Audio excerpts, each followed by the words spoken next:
I'm writing and reading a lot of hopeful things, a lot of stories of people who have overcome adversity and who have a kind of vision for the world that they want to live in that I find quite hopeful. And I guess that's kind of an antidote to what we're seeing a lot of.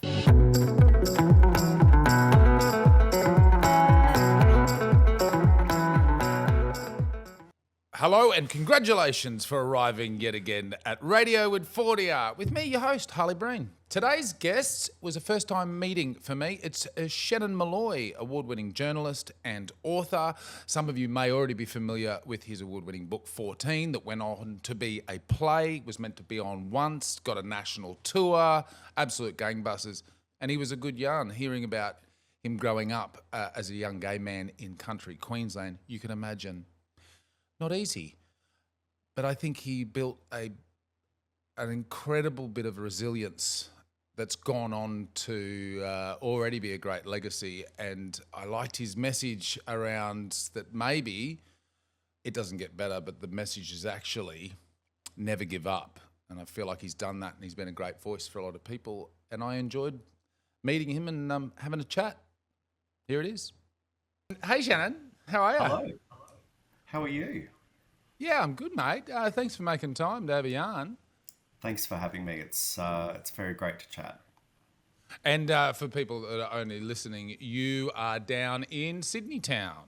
I am. It's a beautiful summer's day. It gives me hope for the summer ahead, that it'll be warm and blue and not sort of rainy and miserable like it has been the last couple of summers, because it's nothing worse than being cooped up inside when it's warm and you're meant to be at the beach or out walking in the bush. Of course. It's, fingers crossed. Good for creativity, though, when it's moody, when it's... That's true. That is true, actually. Well, I've heard it before, and I sort of arrived at it myself too. If you look at some of the major, well-known creative cities around the world, a lot of them have one thing in common: just absolutely rubbish weather. Yeah. That's right. I mean, maybe if Nirvana was in, Los Angeles instead of rainy Seattle, they might have been, like a happy, like a kids group or something. They would have been the Beach Boys. Yeah. Seeing Nirvana as the Beach Boys is really funny. I would like to see AI figure that out. I'm sure someone will do it. Yeah. Now, speaking of creativity, firstly, you're a journalist. There's a lot of, you got to source your creativity in that. But how are you finding that in the current world, the art form of journalism? It's a really strange time, I have to say. I'm a lifelong journalist. I started writing for online magazines when I was 14, and then the local paper when I was 16, and got a job straight out of uni, which was very lucky. So I've been in this space and have loved this space ever since I was a kid. But I reckon the last 5 years have been really fatiguing. It sounds almost cliche now, but COVID did a real number on me, where it was, really it was the only thing I wrote about for a good 18 months. And it was such a bleak and kind of hopeless time in a lot of ways. And I feel like everyone, no matter what you did for work or what your family structure looked like, everyone sort of felt like they were living in limbo. And that sucked a lot of the joy of my job out of me, because regardless... my brother referred to it, my brother's a farmer, and he referred to it at the time. He goes, now everyone knows what it's like to live through a drought. Yeah. You just don't know. You just don't know when it's going to end. Absolutely. That's a great comparison. And then, hot on the heels of that was, the US election and a lot of political instability here at home, and the cost of living crisis. And I have felt really worn down by the news. I think anyone who even casually consumes the news probably feels that way. I know people that used to be obsessed with the news cycle and would read papers and watch news shows and be really actively engaged with it who have just totally stepped back now for their own self-preservation. And I get it. I've done it. I'm a lot more selective with what I read. So from that perspective, I'm not feeling hugely creative in the journalism space. But in the other part of writing that I do, I write books on the side. I'm writing and reading a lot of hopeful things, a lot of stories of people who have overcome adversity and who have a kind of vision for the world that they want to live in that I find quite hopeful. And I guess that's kind of an antidote to what we're seeing a lot of, particularly in the US and the ramifications that has here at home. So I'm looking for hope in lots of places. Yeah, well, I mean, you have to. You talk about that sort of self-preservation because it is, and not even to be a pessimist, to be a realist, it's grim. Yeah. And you got to try and find that hope. And I guess just jumping straight into it, then was that something that informed moving out of your day job of writing as a journalist into writing the book 14? I think so. I think it was a sort of a pursuit of hope, I suppose. So the background of 14, it's about me growing up gay in regional Queensland in the 90s, I suppose, and having a really, really difficult time, as you can imagine, in that kind of environment. But added to that, going to an all-boys NRL-mad Catholic school for my sins. And it was, very violent, very, very hopeless. But the book is about what got me through that really difficult period of my life and the sort of the layers of hope that helped me to survive. And I wrote about a period of that year when I was 14 in my day job as a journalist. I wrote an opinion piece around the safe schools debate, which I'm not sure if you remember was a really ugly and toxic and very politicized debate. And I wrote a snippet of a kind of day in the life of 14-year-old Shannon as an example of why an anti-bullying program is a really good thing to give kids hope that, the whole world isn't like this, that things can be okay one day. And the response to it was phenomenal. I had literally thousands of emails and messages and letters from lots and lots of people who were young, who were my age but once young, all talking about this same idea that, here's a story about someone who had a really almost unimaginably dreadful time and was pushed right to the brink, to the darkest, furthest place you can be pushed. And now, fast forward a little bit, has this wonderful, happy and full life. And so those are the kind of stories that I can see real power in, because that is potentially a story that has the potential to make a real difference in someone's immediate life, but also their longer term life. And so that planted the seed of wanting to write 14. And sure enough, the experience I had with that first opinion piece was replicated tenfold. I still get emails from people about what a story like that has meant to them at various stages of their life. And it just comes back to hope, the power of hope to get you through a bad day or week or month or year, as it was in my case. So yeah, I once I felt that, it was very infectious and addictive, and most of what I've done since outside of the news space has been about the underlying message of hope. It's interesting that you started writing at 14 as a journalist, writing for online papers, and then also that was such a pivotal year for you personally. Those things go in hand, I assume. Yeah, absolutely. Writing has always been a sort of an escape for me. I wrote before I think I even knew what writing was. My mum, when I was 5, was on a trip through the back end of Queensland with a girlfriend and came home and had brought me with her a black and red typewriter she found at a flea market. And 2 of the keys stuck, and the ribbon always got caught when you hit the lever to start a new line, but it instantly became the favourite thing in my life, well and above You toys. you were a country Queensland hipster. Exactly, yeah, yeah. I mean, that was probably the only hip thing about me, but I loved it, and I would write little short stories and poems, and at about 6, had a little neighbourhood newspaper called the Arthur Street Chronicle, and I'd interview neighbours and That's write about the great. price of ham at Christmas and this sort of stuff. But it was, it was always a place that I found solace from whatever was going on, or even just joy, in slipping into an imaginary world and meeting interesting people, and that continued, and that was incredibly important during the sort of teenage years where life was, not to be dramatic, but was an almost daily living hell.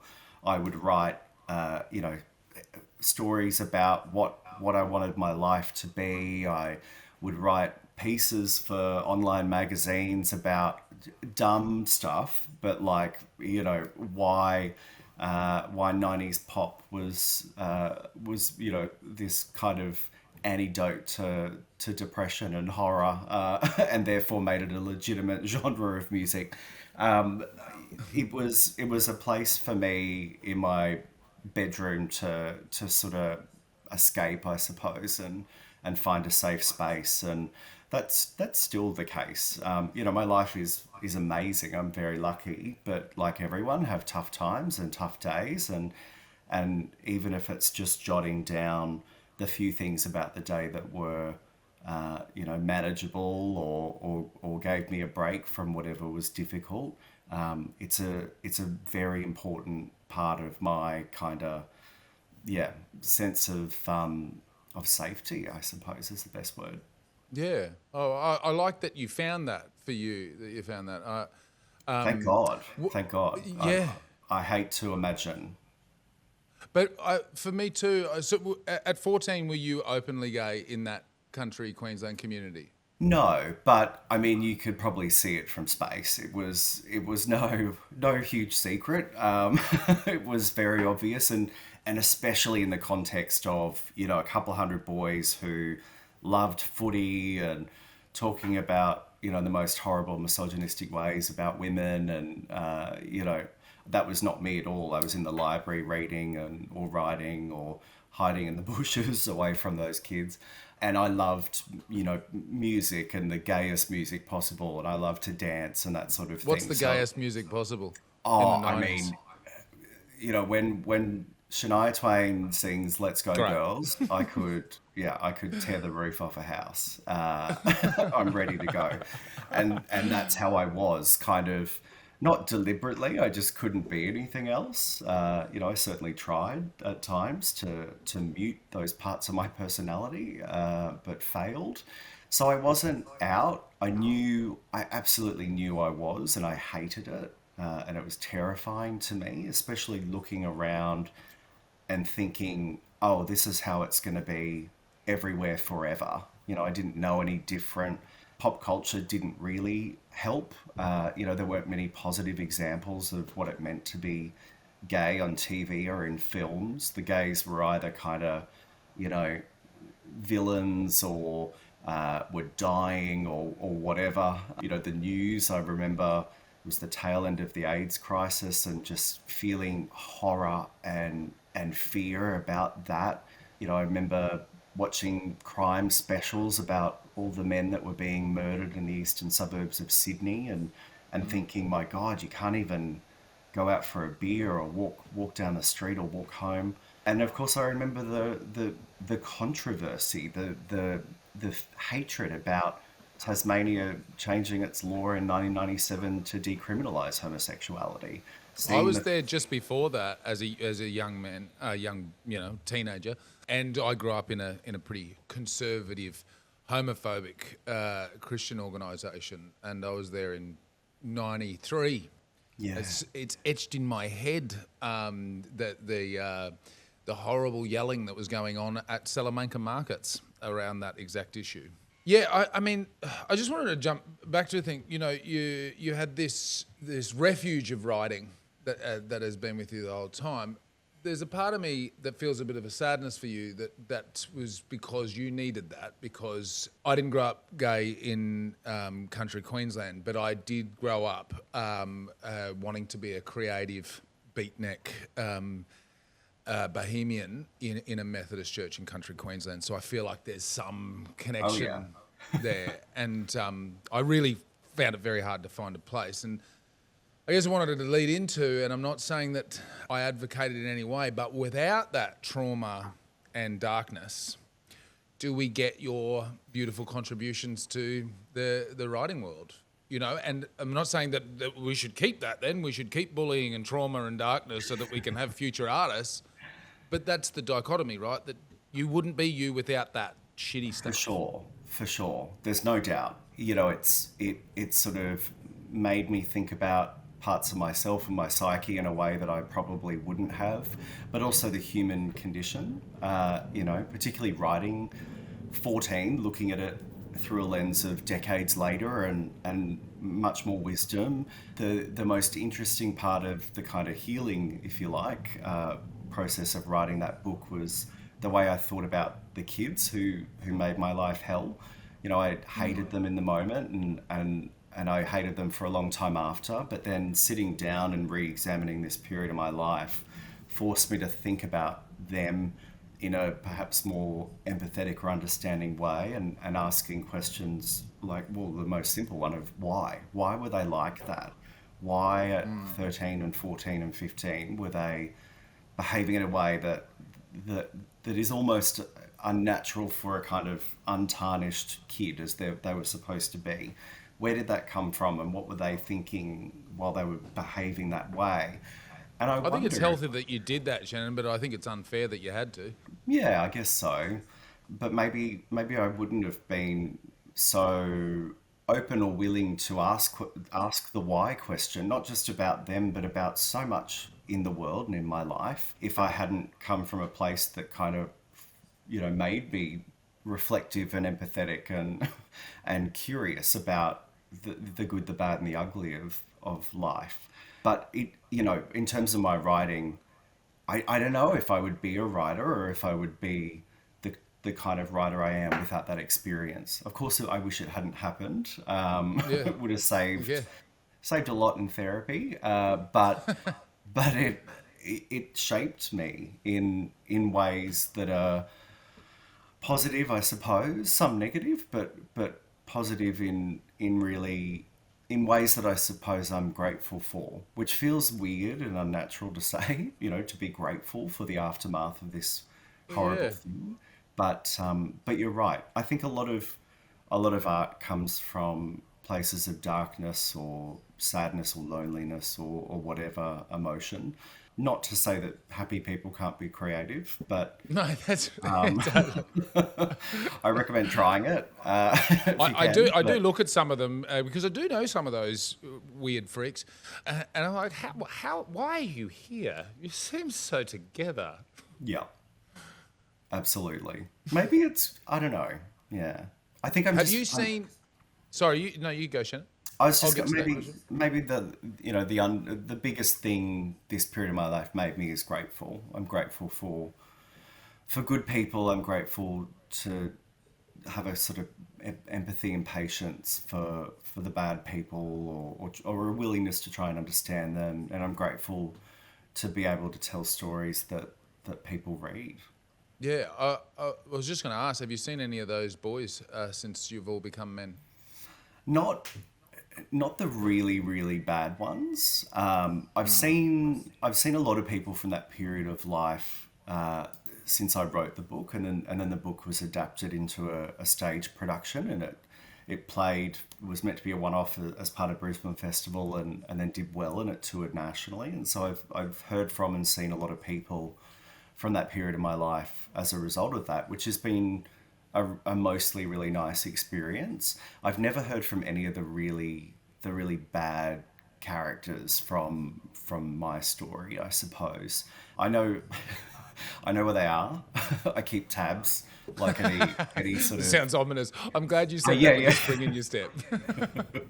I've got people outside their homes. No, I look them up on Facebook and Instagram and LinkedIn just to have an idea of, and that was another really important part of kind of coming to peace with this as well, was looking at these guys who I'd only considered as, monsters and evil and all those kinds of things. And, they've got wives and kids and jobs and businesses, and they go to the beach on the weekend and they travel, and that was kind of important to see as well, and maybe to give me some hope that the boys they were are not the men that they are now, and that they're not shaped entirely by their past, just like I'm sort of not, and that there's growth there. So, but yeah, the really bad ones I've never heard from. But I don't know if they're in bookshops looking for Australian non-fiction memoir though. So Yeah, maybe not your target audience, but name their businesses. Let's shut them down. I wanted to ask you to, like, at that time you've found this creative pursuit of writing, and that that gave you your space. Was there any community around you at that age, or even family? What were your family like with you at the time? Was there, obviously your mum saw something in you to buy you that typewriter? yeah. But was there anyone? I was very lucky, and I'm aware a lot of kids in my position weren't, but I was very lucky to have an incredible family. My mum was and remains my sort of biggest fan and my cheerleader, and at that time was a very fierce defender. I used to watch sort of with secondhand terror as she'd storm into the school and demand that something be done every other week when I'd come home with a torn shirt or a bloody nose or whatever else. And my siblings, who were all quite a bit older than me, I was the fourth and, let's say, surprise child of I've an got older one of those, couple. mate. I have exactly you. You figure out at an early age that perhaps you weren't meant to be there, but a nice happy surprise.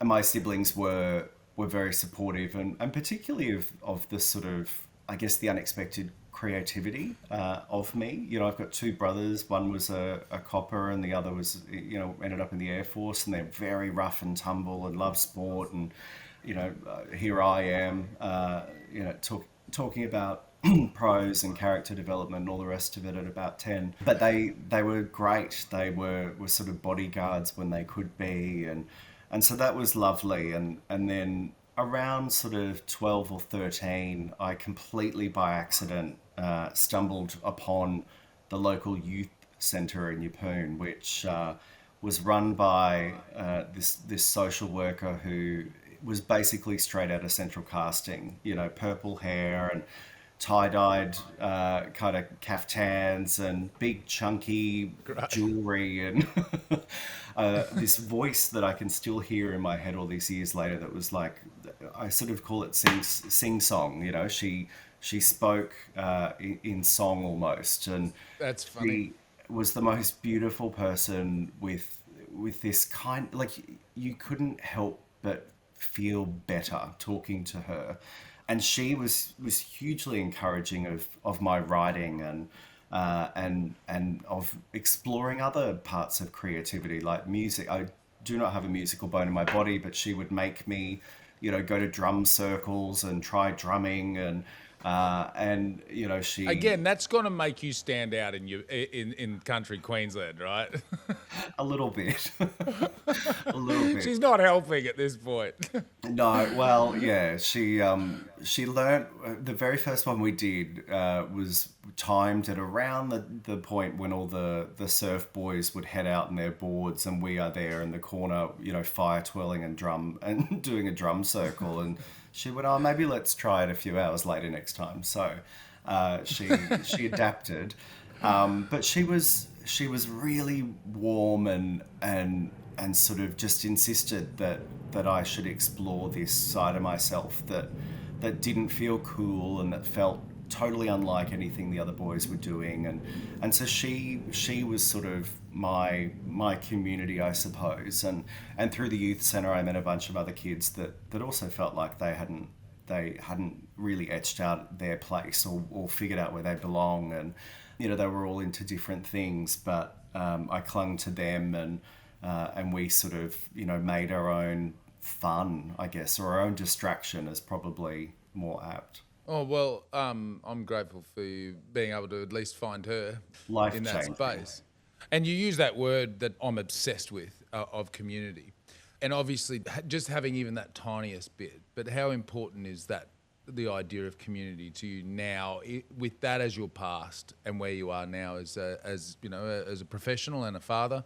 Massively. The book 14 plots sort of this horrible year, but all throughout is kind of I guess the little things that helped me survive, and they were all. It's not like there was one Hollywood style, massive moment that cemented the fact that I would get through this hell. It was all little things, a conversation with Rhonda, a chance encounter with Brooke Satchwell, which really happened. Um, or mum putting on an S Club 7 CD, and that becoming my Mum kind of knew. anthem. Mum knew, she knew. She was a hairdresser, trained in Brisbane in the 70s, and she knew. But this song that became my kind of anthem about never giving up, and waiting for the world to see you as you are, and that sort of thing.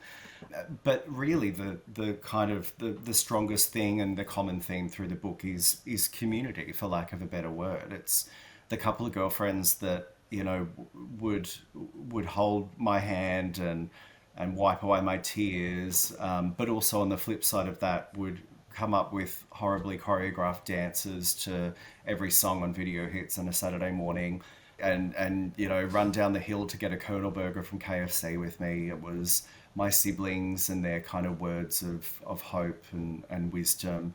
The people that I encountered amongst the hordes of horrible ones, the small group of incredible people made a huge difference. And some of them they didn't know at the time that what they did had such an impact on me. I've spoken to many of them since, and one guy has no memory of most of this period of time, or of me really. and Wow, and yeah. we had a moment, where he just took a few moments out of his day to tell me that these wankers weren't going to amount to anything, and I was going to make it out of there and have a great life. And I remember that conversation word for word.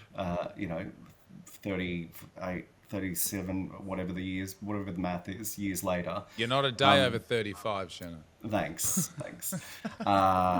And he doesn't remember it, and it was in that moment it was life saving, and for the decades after it, it's something that I've returned to as a kind of source of hope and restoring faith in the goodness of most people. And the people of that time made all the difference, and I definitely didn't know it at the time, but that was my community. They were my people.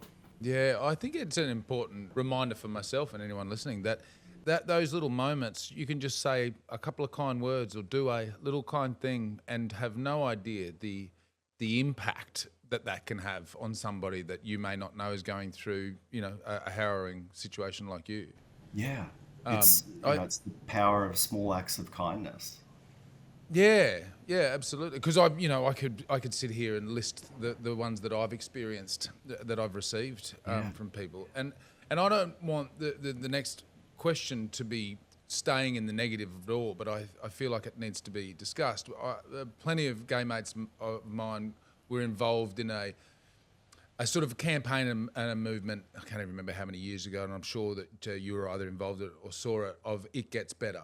And it was older people within the community talking to younger people that may have been going through situations like yours and saying it gets better. And I'm just noticing there's a shift in the world. Take us back to the discussion around journalism and some of the darkness. That in some ways it feels like we're going backwards, and maybe it doesn't.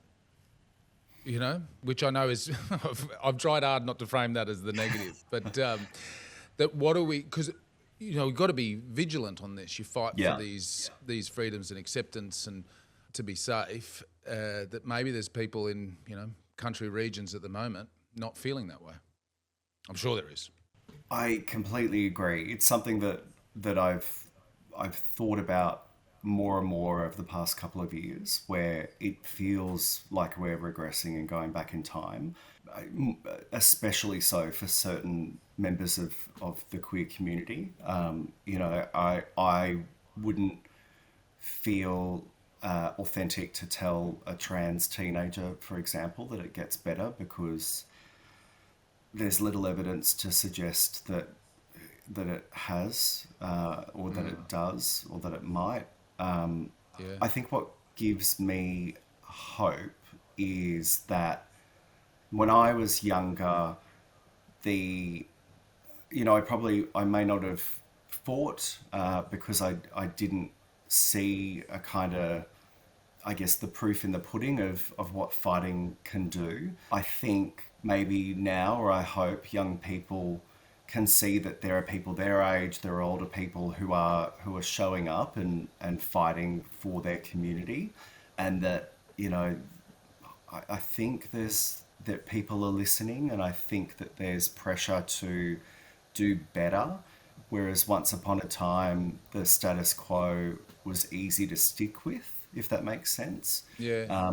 Marriage, when I was a teenager, even in my 20s, marriage equality did not seem like it was ever going to happen in my lifetime. I completely accepted that was not for me, much like having a family. Those are sort of personal and sort of selfish steps of progress, but both of those things have happened now, and once upon a time, not too long ago, it didn't seem that there was any will for that I guess the mainstream or other Australia cared enough to support something like that. And I hope that there are moments like that in the future where, we might have taken a step back, but the next time we can take two forward, hopefully. But it's interesting, because the whole kind of vibe of my book was it gets better, because I've always felt like I'm living proof of that. If I had taken my own life at 14, I wouldn't be here, married to an incredible man and with a wonderful, just utterly delightful daughter, and with a great career that I'm very proud of, and having experienced some pretty just totally unexpected, wonderful things in life. But I know that that's also a certain privileged place to be speaking from. But I think maybe instead of it gets better, the modern message is don't give up. When you're in a fight that's really worthy, and that means a lot, not just to yourself but to countless other people, you got to keep fighting. I hope the news side of me that kind of knows how these stories are amplified and work, I really hope that the horrible stuff that we're seeing is still a minority of people, and that the vast majority of people don't think like that, or at worst they don't care, which is not great either. But I'll take not caring over hating. Sure. Yeah. So I guess we hear a lot about toxic masculinity or toxic negativity, but I also think there is a danger in toxic positivity.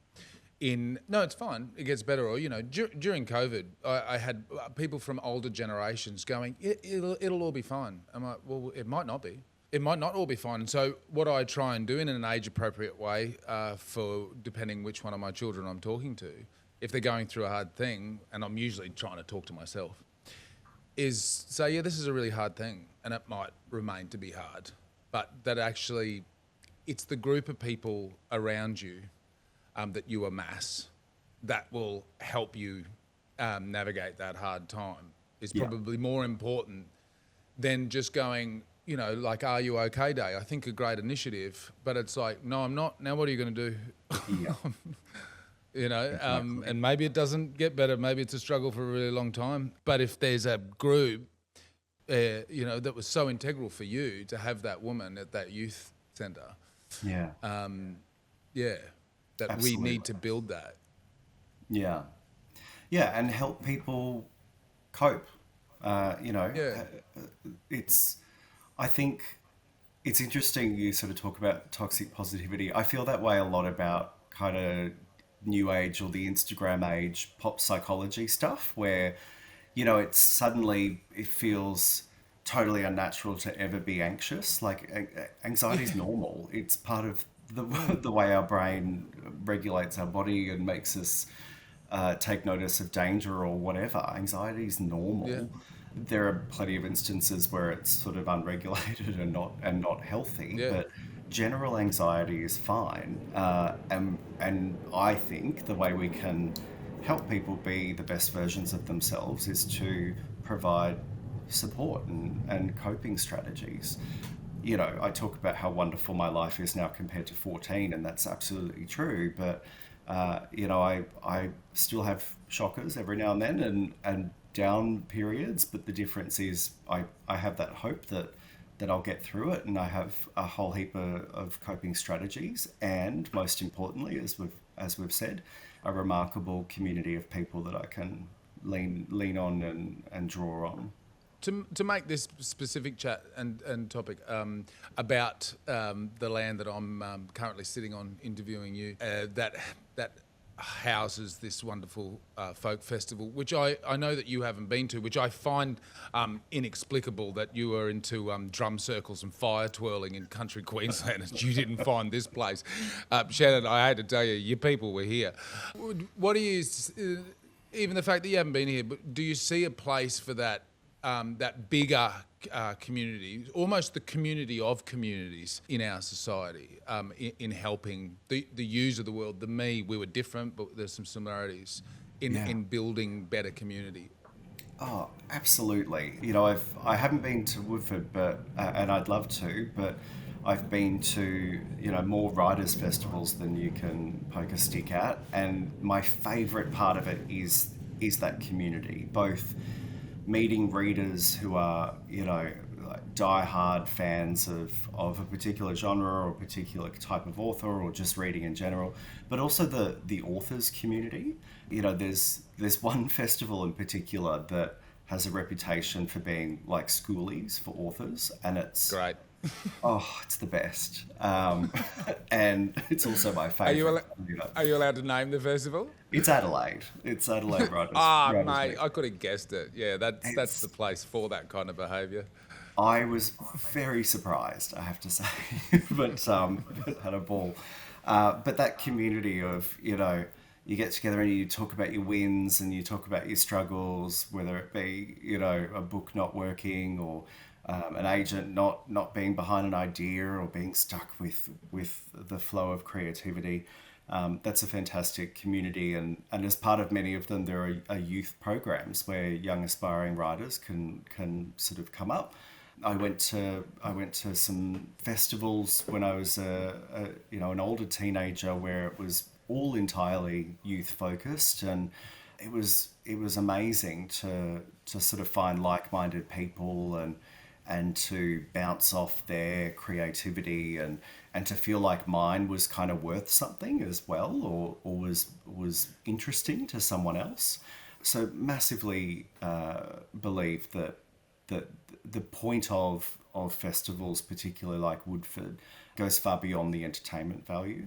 Yeah, and in terms of the It's sort of, almost secondary, the entertainment value. That's just yeah, secondary to the, yeah, it's the lovely icing. yeah. It's yeah, and in terms of the, I haven't been to Woodford, but I'm very familiar with that part of the world from a sort of geographic perspective, and how beautiful it is, and almost unique in a way, and being amongst nature is an important part of my writing as well. Both of my books I sort of finished in the middle of nowhere in a little house, secluded, in the bush, with no artificial noise from cars or airplanes or people.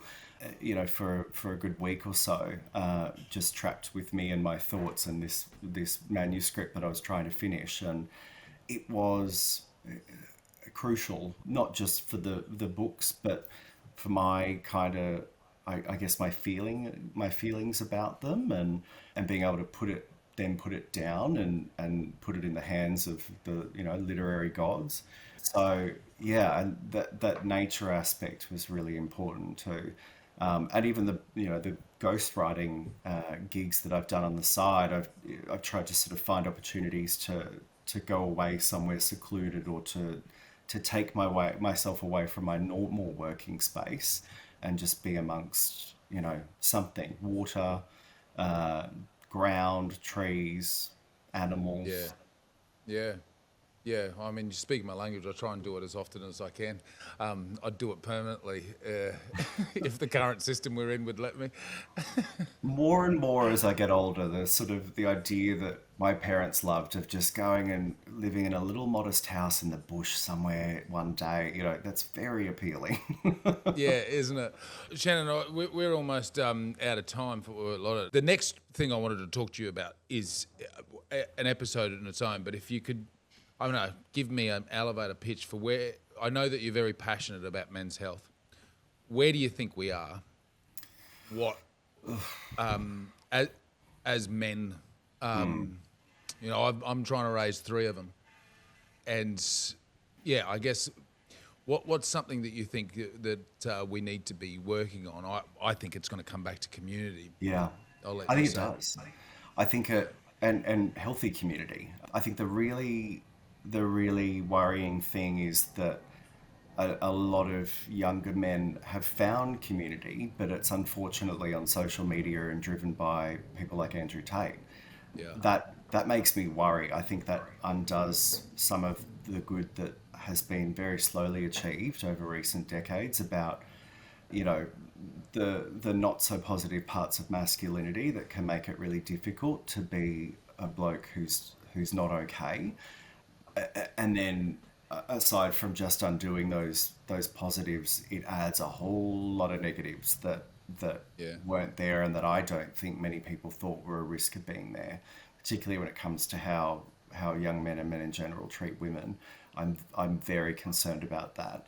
What gives me hope is the sort of grassroots organisations that, like, I don't know if you've heard of Tomorrow Man, but Tomorrow Man is this organisation that goes into schools and works with boys, where they're at, and in ways that aren't threatening, in ways that aren't sort of direct and make them feel uncomfortable or awkward or uncool. And the results of those programs can be, awe-inspiring, but it all comes back to community and linking men together in a more positive way.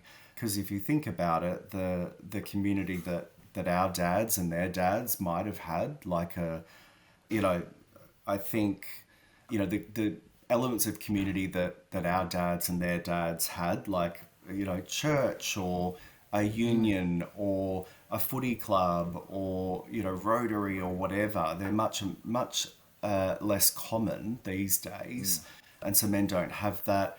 The stats on the number of kind of men in their 40s who don't have any close friends, it's just, that's, I think, what is missing. We can tell men that it's okay not to be okay, which is a great message, and we can put money into mental health services, but I think the missing piece is spaces for men that aren't naff or dorky or threatening. It could be, I don't know, something at Bunnings at 7 a.m. when all the tradies are getting, their wood for the day or whatever, and a sausage sandwich. Great. Yeah. Do something there, or do something, at the pub. I agree. Yeah. Yeah. So that's important too, right? It's go where they are. 100%. Yeah, and whatever that is. It's which the is young ones that worries me. It's and me as well. But it is a big job because there is a lot of us, and it needs to be treated on a case by case. But it is all of us stepping up. # it is all men. We got to all step up. been a real pleasure talking to you today, Shannon. I think Likewise. you're a great man. I'm glad that you got to share that story. And if my producers had done their job, they would have given me a copy so I could have read it before the interview. As if I'll send you one.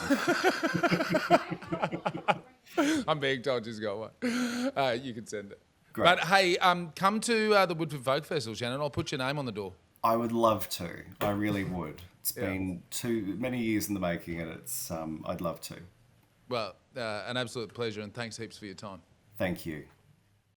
Well, I love that. I particularly loved his stuff around men's health, his advocacy for men and us tuning in to who we are and engaging with each other, creating community, getting out onto nature, taking some time.